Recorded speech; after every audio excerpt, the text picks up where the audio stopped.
My name is Erin Meyer. I'm the Sustainable Food Programs Coordinator at UC Merced. I coordinate some food rescue programs, sustainable food programs in general. I've got some awesome interns, and I work with just great people. And one of the people that I work with, he's not here yet. He should be joining us soon. His name is Guillermo. He and I started this project a couple months ago, back like in May, I would say. And we just wanted to talk to cool people over Zoom, one of which is Becca. So we started like an AMA series, and it's every month, and it's really fun. I love it. And so today we're going to be talking to Rebecca Ryals, and I will share your bio. So I'm going to let you go ahead and give yourself an introduction, and then we can just jump in with questions. So like the structure of this, just unmute yourself and ask a question, or if you don't want to do that, you can put it in the chat as well. And then we will get those questions asked. So go for it, Becca. Welcome. Thank you for being here, by the way. Yeah, thank you so much for the invitation, and thank you all for taking the time. I know it's busy, you all are busy and maybe tired of Zoom meetings because this has been our reality for so many months. Before we start, I do want to acknowledge that as somebody who lives in Merced, works for UC Merced, I get to live, work, and learn on traditional homelands of the Yaqut and Miwok people. This isn't a very important acknowledgement for me to make, especially because a lot of the research and teaching that I do focuses on sustainable agricultural practice and how we can be good stewards of the land. And all of, so many of the practices that we promote in research that farmers are doing now that are transitioning us to a more sustainable food system really come from that traditional ecological knowledge from Indigenous people in California and all over the world. And so I noticed somebody else made a land acknowledgement, thank you, from their space, and I posted in the chat box a great website if you don't know about it, native-land.ca. You can search all over the world for whose land you are living on. They also have a phone number, which I don't remember off the top of my head, that you can text. So you just text the city and state, and it'll tell you whose land you're on.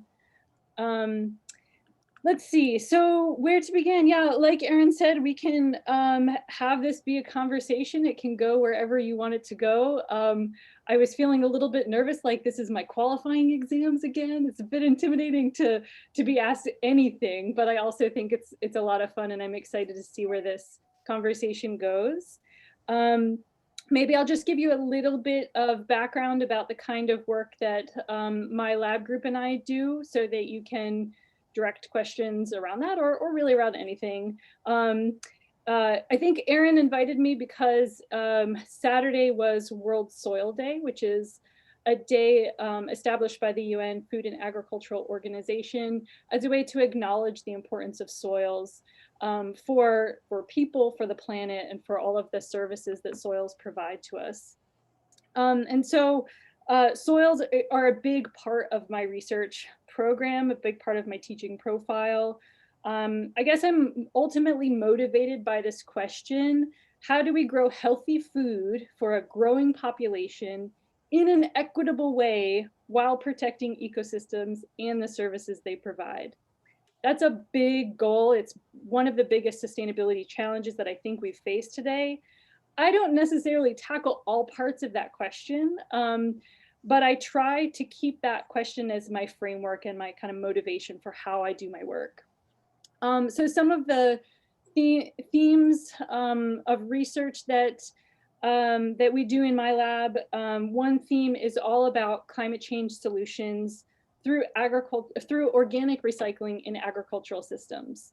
So we have many projects looking at the use of compost on grazing lands, biosolids, which are organic residues from wastewater treatment, biochar, which is a material made from the gasification or pyrolysis of any kind of organic matter. With this research theme, we use a combination of field, laboratory, and modeling experiments to try to understand the mechanisms for how carbon is stabilized in soil, how those practices can reduce or increase greenhouse gas emissions from the soil, and what are some of the other co-benefits and trade-offs that might come with implementing some kind of those practices. A second theme that we do in my lab is A little bit similar, but really focused on ecological approaches to sanitation. So this is research that connects sanitation with agriculture. We like to call it closing the poop loop. And this is work that I do with partners in Haiti with an organization called Sustainable Organic Integrated Livelihoods. They've been providing ecological sanitation for over a decade in Haiti to provide a dignified, healthy way for people to relieve themselves, but also to capture all of those nutrients and organic material that's embedded in that material that would otherwise be a waste and be a human health problem. So it's a creative way to solve many problems: sanitation, climate change, recovery of nutrients, and increasing local food production. The third and final theme that I'll mention is having a systems approach to sustainable agriculture. One challenge that we have as researchers when we're trying to understand and study sustainable agriculture and what it means to be a healthy soil is that oftentimes our scientific approach requires kind of a reductionist approach where we have controls and treatments, and we have a multi-factor experiment where we can test out everything and we can kind of tease apart all of those tangles. But really, when we're talking about big shifts in the way we manage our soils and the way we have our and the way we design our food production systems, it's really a whole system change, and that can get a little bit trickier to analyze in some of the more traditional ways that science uses. So for that, we use life cycle assessments, literature reviews. We look at diversification of systems. So, how do you incorporate livestock into a silviculture production system in a way that helps reduces weed competition, but also feeds, diversifies the amount of species in your system. We're getting started on a new project here in California on almond orchards throughout the Central Valley, or sorry, not just almond orchards, orchards throughout the Central Valley, looking at the application of a diversification of soil health practices and how that affects our indicators of soil health, but also economic livelihoods, and the way we communicate and outreach and educate people about soil health practices. So that was kind of a lot. I know that's just kind of like a big overview, but I wanted to make sure, since you all are spending your time here, that you had a chance to ask me any questions. We can go down any route that you are most interested in. So maybe I'll pause there and ask for the first question.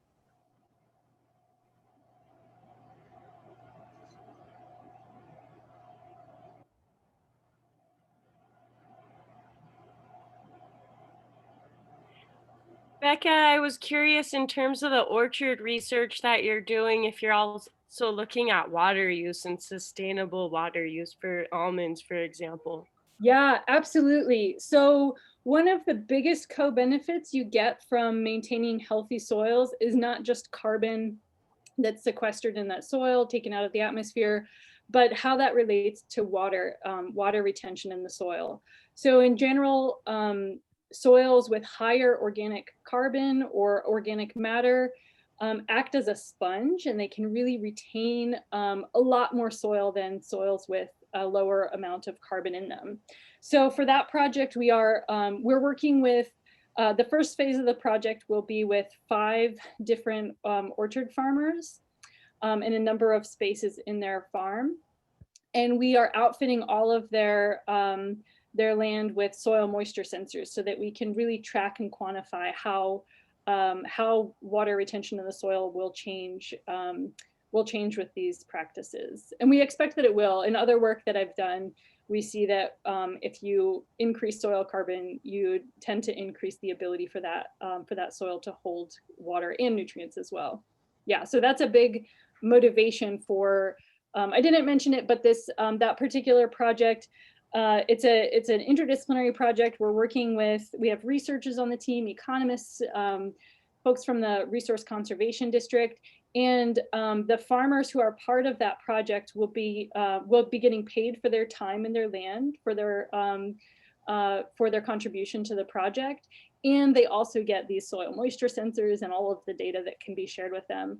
And so because we have a budget still, we put out an application process for that, and we got a number of applicants, and we actually had to we had to go visit and select which ones to include in this first phase of the study. So we got quite a number of interested farmers for that project.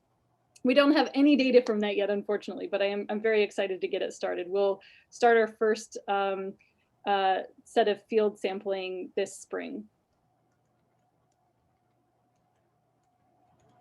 Thanks for the question, Joy. Thank you. That's so exciting. I imagine you might also be looking at pistachios. Yeah, we're looking at, we've got pistachios, walnuts, almonds, and peaches in this first phase.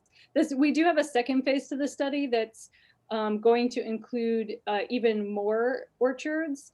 They won't get necessarily all of the same science that goes along with it, so we won't necessarily be measuring everything on the second phase, but that gets to kind of the, how do we implement it in other spaces and other contexts.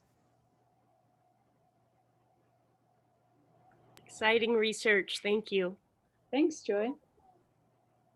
I'll try to also monitor the chat with me. I see at least one question, but please chime in if I've missed anybody. So Marie asks, you mentioned ecological sanitation. Is there a case study or several you recommend we look at to get a sense for how to integrate this practice into a multi-use cooperative that includes farming and on-site sustainable housing? Oh, I love that question. Marie, can I ask where you are living or where you're interested in that case study?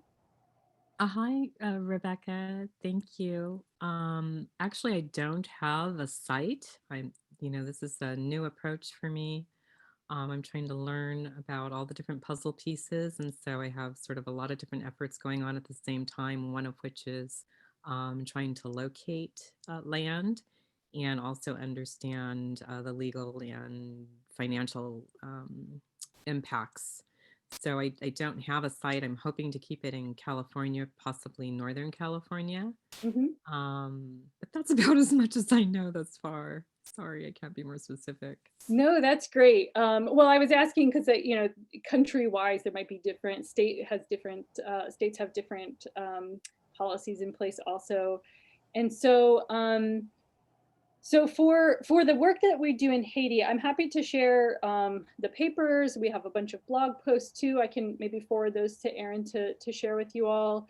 That gives a sense for the what we've done. The organization that we work with, Soil, also wrote an ecological sanitation handbook. So it's basically a guidebook for what you need to know if you're trying to do ecological sanitation, kind of what the basic principles are.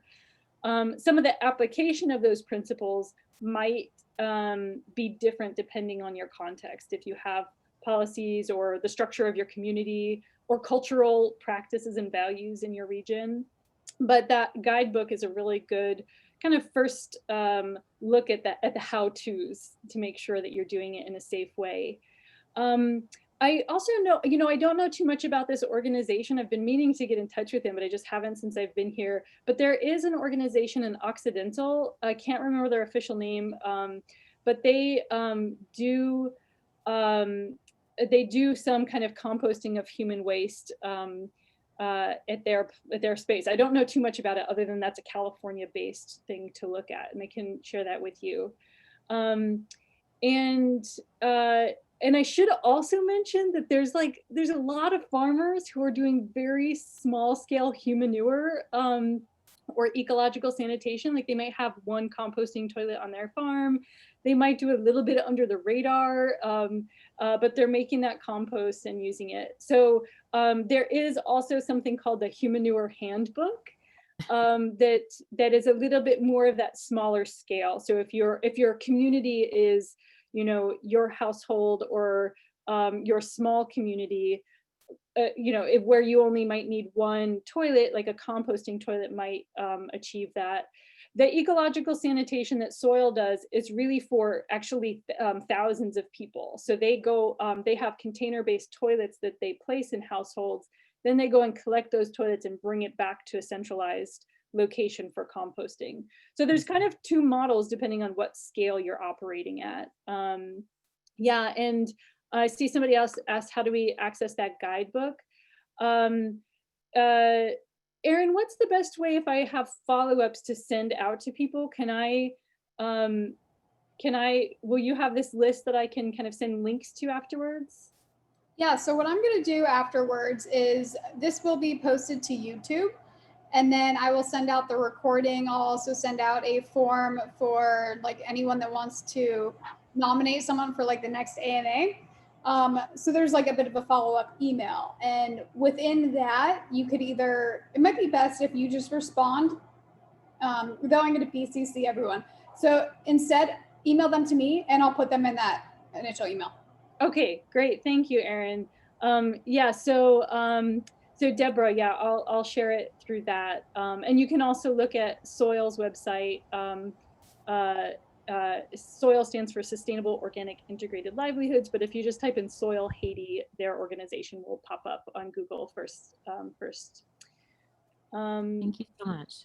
Great. Yeah. Thank you so much for that question. And I should say also, I'm always very curious to learn what people are doing out there. So Marie, if you, well, first of all, if you need any other recommendations, you can definitely stay in contact with me, but I would love to know what you learn and what works with your community, and potentially what challenges you have there also. Okay. Valeria, am I saying your name correctly? Hi, can you hear me? Hi. Yes. It's Valeria. I live in Highland Park, sorry. Michigan. It's okay. And I'm gardening in my backyard, and I have a question about lead remediation. Is that a topic that you're kind of familiar with? Yeah. So I'll just say maybe what I've done so far and see if there's another thing or two or course correction, if that's cool. So basically, I haven't done a lot of tests, but my neighbor across the street did, and it was off the charts. And anyway, there's a bunch of detritus in my soil, like from cigarette butts to glass to metal bottle caps, that kind of thing. And I got like 5 or 6 yards of compost from a local compost provider, and have been basically layering leaves from people's backyards and cardboard, 4 or 5 layers of that. So like 2 or 3 layers of each soil, I mean, not compost, leaves and then cardboard, leaves and then cardboard, and then compost. And I lined the beds with like fallen logs in my alley. But I was wondering if, and I know a couple of the farmers in the Southeast Michigan area who have done this, but I wonder if you might recommend additional care. I'm lining the in-between pieces between the beds with wood chips to suppress the grass from growing back and to keep the soil that might be contaminated in place. But yeah. Great. Thank you so much for that question. Yeah, so one of the great opportunities for people who have a little piece of soil to garden or farm in at home is that you get to have fun growing your own food. I think for those of you who garden can feel the sensation of like growing a tomato and then eating it fresh versus getting it from the store, right? There's a very different deep connection that you get from that. But certainly one challenge is not knowing about the health or the quality of your soil. And especially can be concerning if you have pollutants in your soil. So in this case, lead is a pollutant that primarily comes from air pollution. It can be present in your soil if you have an old house that used lead paint in the past, or if you're near a place where you can, where there's been a lot of road traffic and cars that used to use leaded gasoline, have deposited that lead into your soil over time. So it is a health hazard. It is definitely a concern.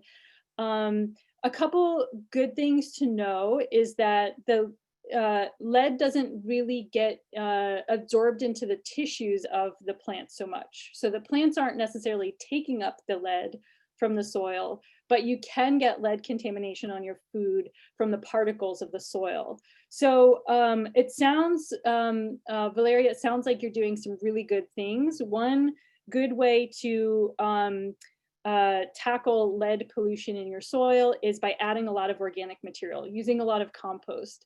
And that's for a couple of reasons. One is that the compost will dilute the concentration of lead in your soil.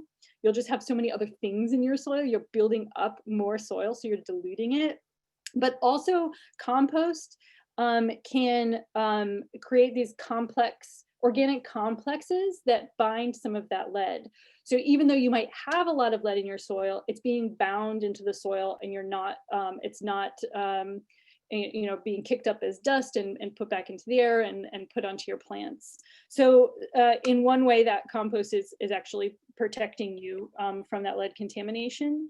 But still, if you have very high levels of lead, some things that you might want to do is make sure that you wash your hands. This is hard for me because I love getting dirty, and there's nothing I love more than going outside and just picking food from my very meager garden and putting it right in my mouth. But constrain yourself there. Wash your hands first, because it's not the lead in the tissues of the plant, really. It's the lead that persists in that soil. And so if you have soil dust on your vegetables, make sure you wash them really well before you eat. Make sure you wash your hands. If you have young children, they can ingest some of the dirt. So if they're out there playing in the soil, try to supervise them when they're out there. Try to prevent them from putting dirt in their mouth, right? It's preventing that ingestion of the soil, essentially, is what you want to do. So it sounds like you're doing a lot of great things. One other thing that you could consider doing is getting your soils tested. It sounded like your neighbor did. That's really good. That gives you some local information. But if you have the opportunity to get a soil test, you can know a little bit about how your practice is changing the lead or the availability of that lead. And also reach out to your local extension agents. I think you said you're in Michigan. I'm not sure how close you are to Michigan State University. They have a good soils testing lab, and you can always talk to them, and they'll know the local conditions a little bit better.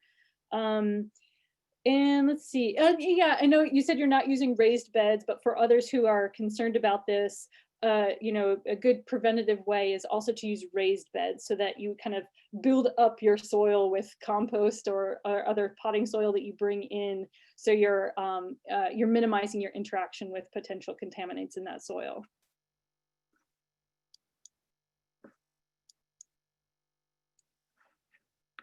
Okay, great. All right, let's see if I can keep up with the chat box. Where are we? I think I see a question. I'm currently developing a farm in the Mojave Valley. Organic matter is reading as 0.01%. Wow, that's so low. The ground is coarse sand. How would you go about building organic matter in the soils? Do regenerative agricultural practices make sense in the desert environment? Whew, good question. I haven't worked too much in very desert environments. So I don't have a lot of personal experience with that, but I do appreciate the question and the difficulty that you have with those kinds of soils. So yeah, I mean, it's not impossible, but you're starting with very, very low organic matter. And so in one sense, building up organic matter even a little bit, you'll start to see big gains because it's such a big jump from 0.01% to even 0.5% would be such a big difference in what you see. So building up organic matter in your very desert soils, certainly there's a lot of regenerative agricultural practices that are out there. I hesitate to prescribe one thing to do. I think you really need to think about your context. Do you have animals that you want to incorporate? Are you trying to grow something in particular? Do you have a source of organic resources around you that can be recycled and put onto that land? So there are lots of regenerative practices that you could use. And I would just say experiment a little bit, you know, take a little piece of your land, try out something. If it doesn't work, try out something new. You've definitely got a challenge ahead of you with such low organic matter content. Any other, I don't know who asked that question. It was Aaron who posted it, but it was a quote, but I'm happy to follow up with any other comments about that question. If not, I'll move on. Tyler has asked, oh hi, sorry, come in. Where's Dada? Sorry. Sorry. This is the fun thing about working from home is that we get cute little toddlers running into the room. Oh, hi, come here, honey. Okay. Oh yeah, you got some blueberries. Okay, let's say hi. Can you say hi? Oh, thanks. Okay, sorry. That was my son Whitman. And I think my husband had just stopped out to walk the dog, so he apparently wandered in after his nap. Okay, so let's see. I'm gonna jump down. I saw this, two people posted about pharmaceuticals and humanure, Deborah and Cyrus. Yeah, so pharmaceuticals and other emergent contaminants like PFAS, these are definitely issues. I don't want to minimize that at all. There's a lot that we don't know about the fate of pharmaceuticals in our waste stream. It's an area of research that people are actively pursuing because because it's a potential concern. We do know that the overuse of pharmaceuticals like antibiotics in livestock manure, and then the application of that manure to agricultural lands tends to increase the antibiotic resistance of soil microbes. So we know that there's an effect of overuse of pharmaceuticals. And other persistent contaminants like PFAS. One of my good colleagues at UC Davis, Gabby Black, is doing some research in this area. She's looking at the whole host of chemistry in biosolids and trying to understand what the concentrations are and then what the fate of those are on the land. And so she has seen that there's, of course, persistent compounds stay throughout the anaerobic digestion process. And so your biosolids or your humanure might have some of those persistent compounds in them. To put it into context a little bit, Sally Brown up at University of Washington has done some interesting comparisons and calculations. What she finds is that, again, not to minimize this problem, but that the concentration in those materials tend to be lower than the concentrations that we are interacting with in our environment in many other ways. So there certainly needs to be a better understanding for the fate of those materials when they are put into the soil, and better regulation and better upstream use or minimize use of those materials. So I guess I have an unsatisfactory answer to that.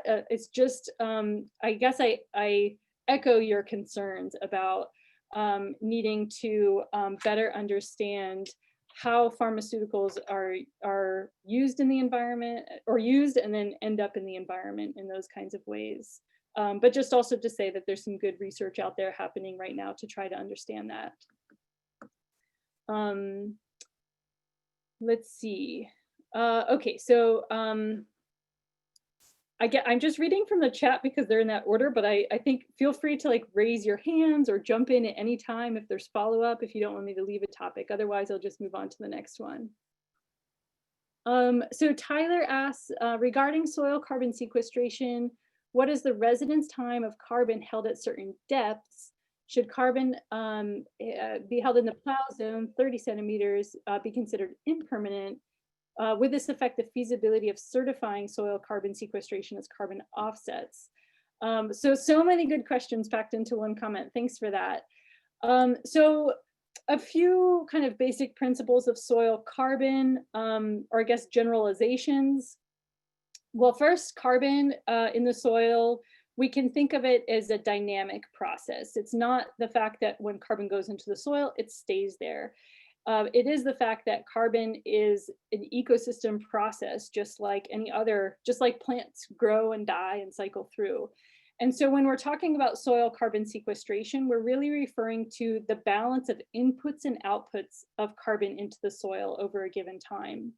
So even though there's the process of photosynthesis capturing new carbon, putting it into roots, feeding the microbes, stabilizing some of that carbon. There's also decomposition, microbes chewing up that organic matter and putting it back to the atmosphere as CO2.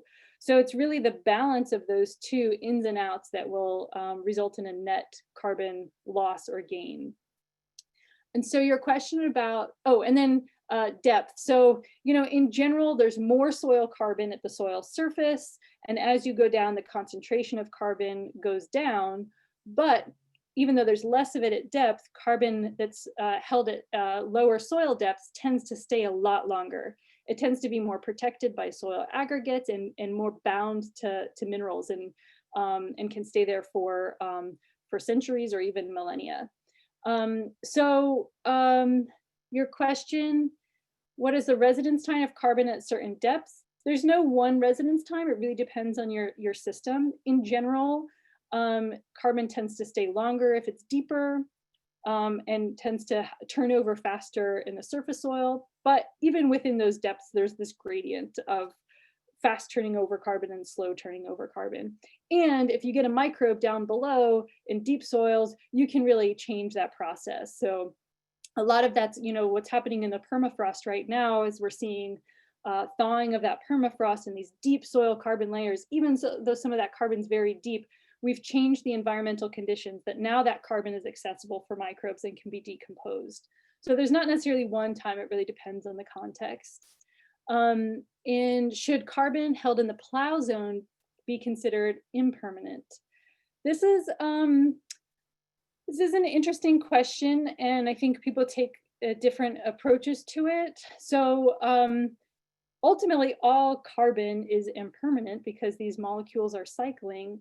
But what we want to do with farming practices that are aimed at carbon sequestration is to see that net change in carbon go up. So even though there's cycle in and out every year, that we see a net increase in carbon over time. So I think that we can appreciate the carbon in that plow zone, and we can enact practices to help either reduce the loss of that carbon or to help increase it over time.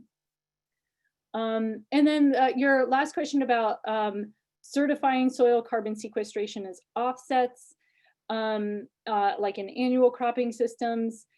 Certification of soil carbon sequestration requires a number of different things. You have to prove additionality, like you wouldn't do that practice except without this offset.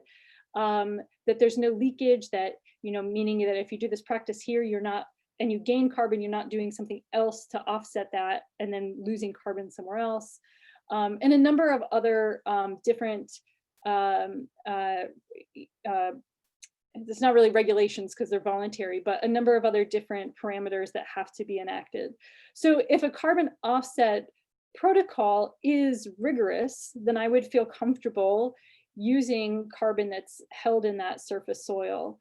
There's certainly a lot of carbon offset protocols that are out there that are not as rigorous, and the monitoring and measurement of that carbon is not as rigorous. But I think that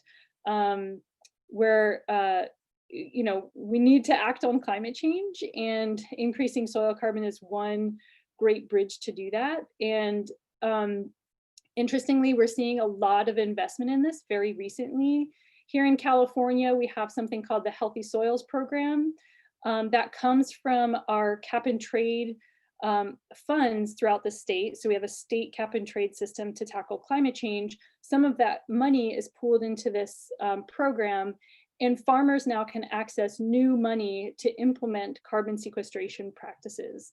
They have gone through a process to approve only certain practices that are, you know, verified by the USDA and how it can be supported by models to help monitoring, and then there's kind of measurement along with that. So I think California is one good example of how to do that, even within that surface soil. And then there's also businesses that are doing this now too. Indigo Ag just invested something like $15 million in providing money for farmers who commit to doing practices that will sequester carbon. So very suddenly there's a lot of investment in soil carbon sequestration, still a lot of questions around it. for sure, but certainly there's a big movement to try to get there. And with that movement comes better research, better modeling, machine learning of trying to understand how soil carbon will change with these different practices. And over the weekend, there was like a bunch of new information that came out because it was World Soil Day. One new tool that I saw that I thought was really cool is called Soils Revealed. I have nothing to do with this, so this is just a plug for them, but it's a partnership, I think, with Cornell and the Nature Conservancy, and it's a global map, and you can kind of go in there and look at a future scenario with of soil carbon if we do business as usual, or if we implement certain practices, and you can see how soil will change across the globe in all these different places. So I think that there's a lot of merit in investing in soil carbon sequestration, but also, you know, we still, as we do that, we also need to improve how we're monitoring that, how we're verifying that, and how we quantify practices that, you know, maybe haven't been validated by science, but practitioners know to be very good for soil carbon. So yeah, thanks for those questions, Tyler. Lots of, I could probably speak way too long about that. So please let me know if you've got any follow-ups.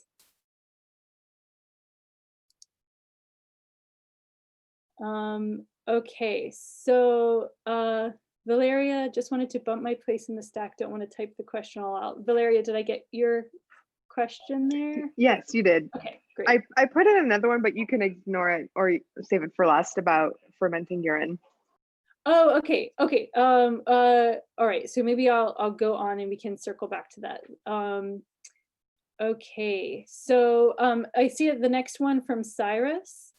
Converting food waste to soil humus should be taken precautionary because it might have contamination. Okay, I think I may have addressed this already, but probably good to just say it again. You do always have to be careful about what you're composting and understanding what goes in and what comes out. One nice thing about composting in terms of pathogens is that composting, because it's done at a thermophilic composting, I should say, is done at really high temperatures. So in terms of pathogens, like intestinal-borne pathogens, composting is a great way to solve that problem because that high temperature will kill off all of those pathogens.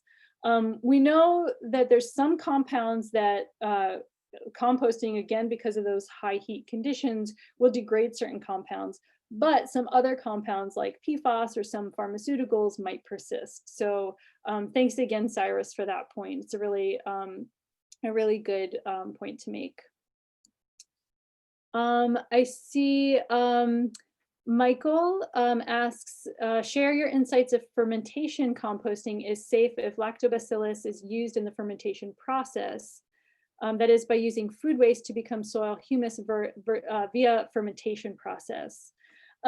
Yeah, certainly there's lots of different composting processes. I guess my shorthand is always referring to aerobic processes that rely on a whole variety of aerobic microbes in that composting process. But there's also composting processes that are anaerobic that rely on fermentation, tend to rely more on yeast and other fermenting microbes versus some of the other aerobic bacteria dominated compost systems that we see. So fermentation composting is really interesting. Essentially you can do this anaerobically. A good example is Korea natural farming. You basically kind of have this inoculant of microbes that you gather from your environment, the yeast that's in the air. So you have kind of like your native microbiome, and then you use that to ferment your food waste. That can be effective if you have food waste that have a lot of, well, food waste are very wet. If you don't have other things to add to that food waste and you're trying to do aerobic composting, it can be very hard because your compost quickly becomes too wet, too high in nitrogen, and it will become anaerobic in a way that doesn't give you that fermentation composting process. So things like Korea National Farming will provide the right kind of microbial community to effectively do that fermentation process. And then you get this really nice compost tea that you can apply. So yeah, I think that's a great process as well.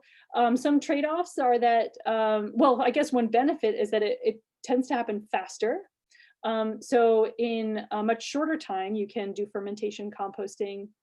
One trade-off is that the residual that you get is pretty acidic. So depending on your soil type, if you're applying something very acidic, you can inhibit your plant growth, or you might need something else to add to it to adjust that pH. But certainly, yeah, there's lots of creative ways that we can compost our food waste. And please, Michael, let me know if you have any follow-ups to that. Okay. So, and then, sorry, Michael asked also, is it possible to detoxify soil contaminated with lead or mercury or other heavy metals with lactobacillus? I actually don't know the answer to that one at all. I'm nervous to speculate on that one too.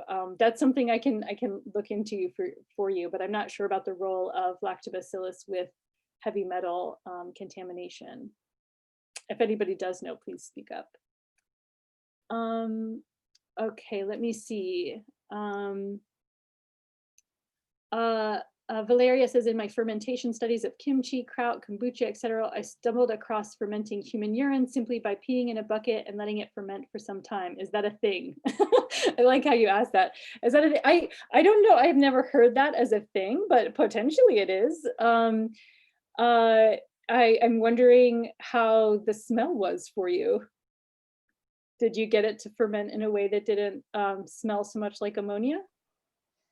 I haven't done it yet, but neighbors of mine have, and so it's like I'm on the fence about it and hoped that, you know, if I learned about other folks doing it, especially in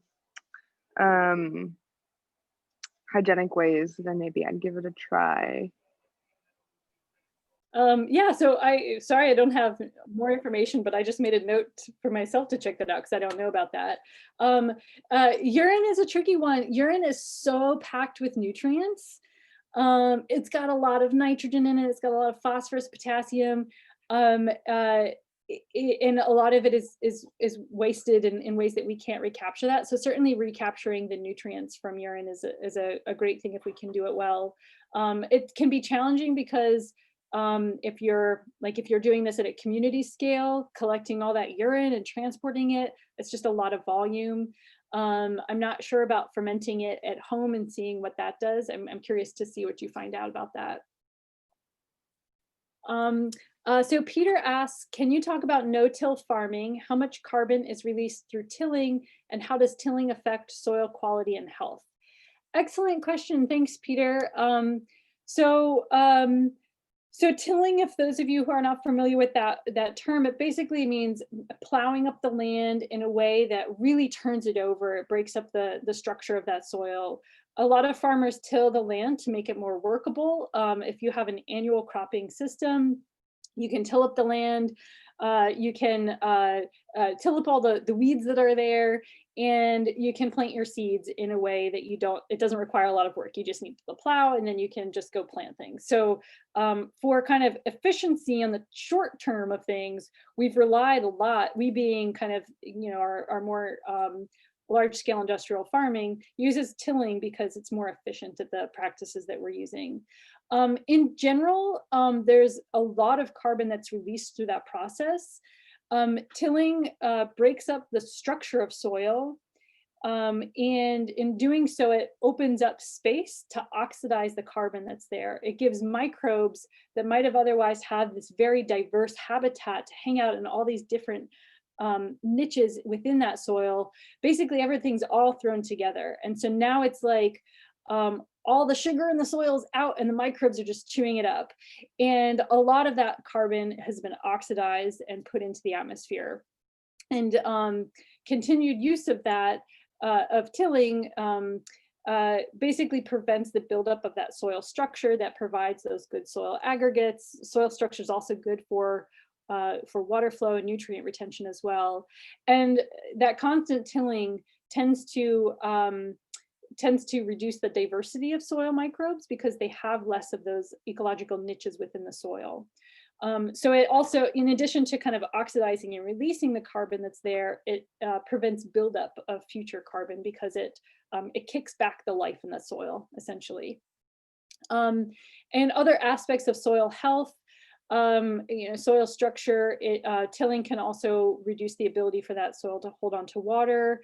And so if there's a big rain event, you could have more runoff and erosion because that soil is not as structurally bound. If there's a drought, you can lose a lot more of that to wind erosion as well. And again, you're feeding the soil less, you're feeding those microbes less, so you get less of that trickle down of all of those benefits from that food chain. Yeah, so a lot of farmers are looking at lots of creative ways to not use tilling. It can be hard because tilling does kick back the weeds. And so if you have an agricultural system and if you don't want to use a lot of pesticides, then you have to, if you're trying to do a no-till or conservation tillage, you have to really think holistically about your system. How are you going to deal with weeds that you don't want there? You really have to think then, okay, well, maybe should I be diversifying my crops and having another crop that's intercropped with mine so that it has properties that will prevent weeds. So it really, I think it can lead to a lot of creativity thinking about the whole design of your system, but that also can be challenging, and there's a transition and there's learning to that needs to happen. But in general, practices that reduce reliance on tilling tends to improve soil health, tends to protect soil carbon a little bit better. Peter, let me know if you have any follow-ups to that. Are you a farmer, Peter? Sorry, no, I was unmuting myself. No, I'm not. I'm just. I have a great interest in it, and so I was just curious about your view on it. So. Great, thanks. Do you have any other follow-up questions about that? No, I mean, I have a zillion. I could talk for a day about it, but Cool. I don't want to take up any other time. But basically, yeah, that was really helpful. Thank you so much. Great, thanks. Okay, Valeria asks, do you recommend any podcasts on topics of regenerative agriculture that are accessible and compelling? Well, my class actually just made a podcast this semester. It's my undergraduate class. I'm happy to send out that link.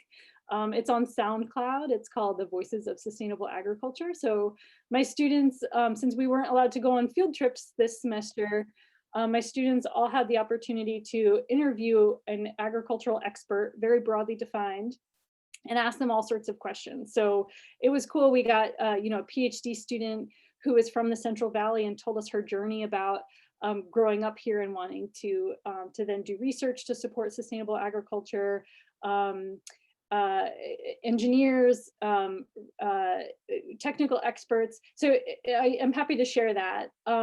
Other podcasts on regenerative agriculture, I am sure there are some. Honestly, I've been kind of out of the podcast game lately, at least for the last 9 or 10 months, because as you saw my little one wandering in here, it's been just hard for me to keep up on those things. But if anybody else knows of other interesting podcasts, I do know that I haven't listened to in a while, but there's a food citizenship podcast that's really interesting. So it talks a little bit more larger scale about our food system.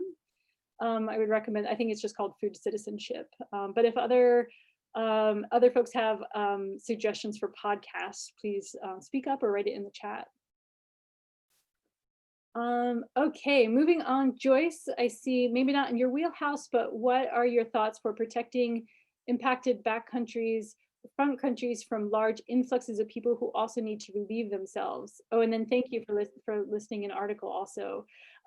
Yeah, I haven't worked on that myself, but that is a good question, and I do enjoy backpacking also.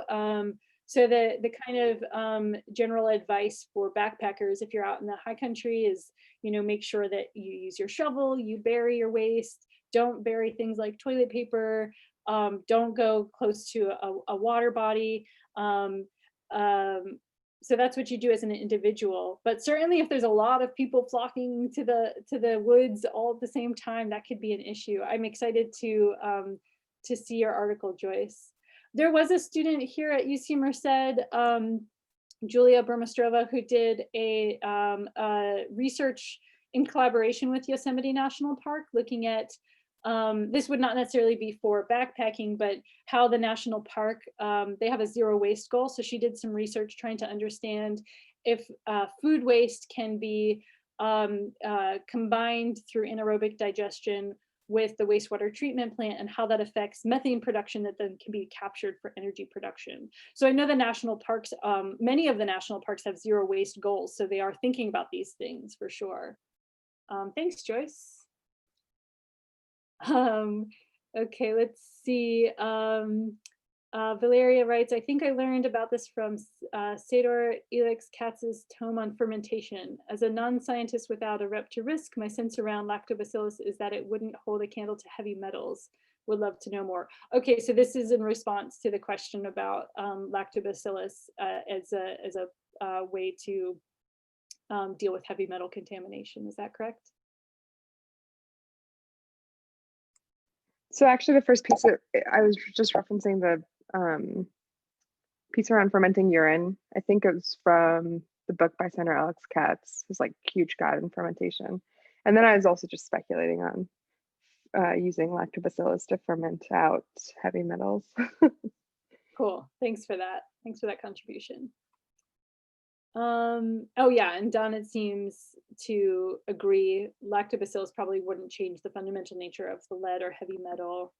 The soil would always test at the same concentration with or without the lactobacillus. Okay, yeah, I think so. I kind of agree with those things. So I would be hesitant to use that as a way to deal with heavy metal. Great. Ingrid said, that's great to know. I thought tilling was good to provide the seeds an easy path for the roots. Yeah, so tilling is used very widely because it does provide the seeds that you want to plant and cultivate an easy way for the seeds to establish and the roots to migrate down. But it kind of comes at the cost of degrading your soil and making it more vulnerable to things like erosion. Okay, I think that's all I see in the chat box. Are there other questions that, and feel free to unmute yourself too.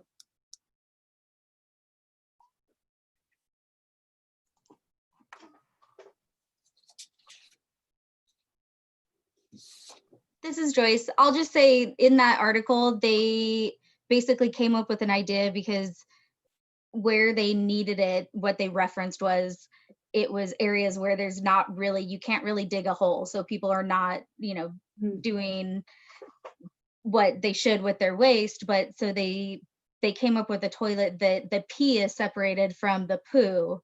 So it's because it's an interesting article. You should read it. And then is it like a packing out thing? Well, there's a little bit of everything. Yeah. It was like an elevation where it would freeze and then they would fill up. So rangers would have to go and actually remove the waste and carry it down. And, you know, there's a lot of places where it's not diggable, or people in general, I mean, with a certain amount, is it beneficial to place some sort of receptacle of some sort rather than try to believe that everyone is responsible? Yeah. Thanks, Joyce. And I think that just kind of gets me to like a larger philosophical point, like the way we relieve ourselves is like it's a taboo even still, right? Like a lot of people just don't even want to talk about it. And I think when we don't want to talk about it, that prevents us from really understanding the problems that come with mismanaged waste, whether it's in the high country or in a densely populated community, and also kind of prevents us to innovating solutions around it. So I do think we need to talk a lot more about our waste and try to rethink about it as not waste, but as a resource in a way that that can protect the environment rather than damage it. I look forward to reading that. Thanks, Joyce. Yeah. I see a few others. Let's see. Cyrus asked, do I have any opinions about the movie Kiss the Ground? I'm completely new to this area, but I'm very interested to learn more and do my part. Thanks, Cyrus. I actually have not gotten around. I'm like embarrassed to say I haven't gotten around to watching Kiss the Ground yet. I'm gonna blame my toddler again. But yeah, so I am excited to watch that movie. I will watch it soon. I think that what I've read so far, kind of reviews about it, is that it does a really nice job of really bringing soils to the foreground and showing an appreciation, and how cool that it's available on Netflix. Like, how many people who don't think about these things would watch it otherwise? I think it's reached a lot of people. One criticism that I have heard about it is that it's maybe not totally representative of some of the inequalities in our food system and in soil justice. So, you know, some of the issues that we have, and in fact, I'm hoping some of these change, but you know, Black farmers only represent 2 to 3% of the farmers in the US. And so there's a huge injustice for who has access to land to do some of those regenerative practices. And I think that wasn't touched on in the movie. There is a new act that's being proposed by Cory Booker and others called the Justice for Black Farmers Act that would help to rectify some of the discriminatory processes that have been in place at the USDA throughout history, and would be one step towards increasing equitability to land to do those great regenerative practices that are shown in that film. But I do recommend it. I will watch it whenever I have a moment, probably after the semester ends. Great. Did I miss any questions in the chat? Or does anybody else have any other questions that they'd like to ask? I see one here. Michael asks, please share your insight about carbon emissions if food waste are dumped into the landfill. Yeah, so landfill, if food waste ends up in the landfill, that's an anaerobic environment. So a lot of methane will be emitted from landfill. Food waste as a source of greenhouse gas emissions, primarily through disposal in landfills, is the third largest emitter of greenhouse gases behind the US and China. So it is a huge problem for greenhouse gas emissions when food waste goes to the landfill. So diverting that food waste and thinking of creative ways to compost it or ferment it and reuse it on the land is a great thing to do. Okay. Jeff asks, my junior ambassadors class is working on a project called Been There, Brewed That. Oh, nice. Coffee ground rescue. Would I be interested in checking out what we are doing and giving us advice on the positives of, on what positives are from adding coffee grounds to the ground versus sending it to the dump? Yeah, Jeff, that sounds like a wonderful project. I would love to learn more about what you all are doing. And yeah, coffee grounds are a great soil amendment. I'm not a coffee drinker, but my husband is, and so we make sure that coffee grounds go into our compost. Yeah, a great resource to not send to the landfill and to reuse.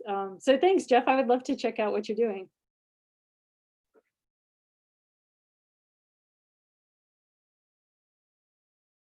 Thanks, Cyrus. Are there any other questions?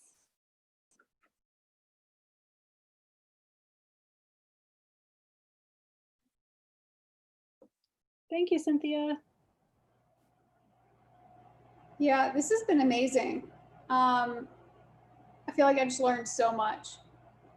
Thanks, Erin. It's been fun. It's like a little intimidating to not know what you'll be asked, but these were amazing questions. I loved it. Yeah. Any others potentially? All right. Well, I want to thank you so much for joining us today. I feel like I have so much still to learn, and I'm just really inspired by the work you do and appreciative of everything. So thank you for being here. And I will go ahead and send out a follow-up email with this recording, as well as all of the links that Becca has to send as well. If I find some podcasts, I have a couple in mind, I can add those there as well. And thank you to all that joined us, and we'll see you next month for our next AMA. Thank you. Thank you so much, everyone. Thanks, Erin. Bye, everyone.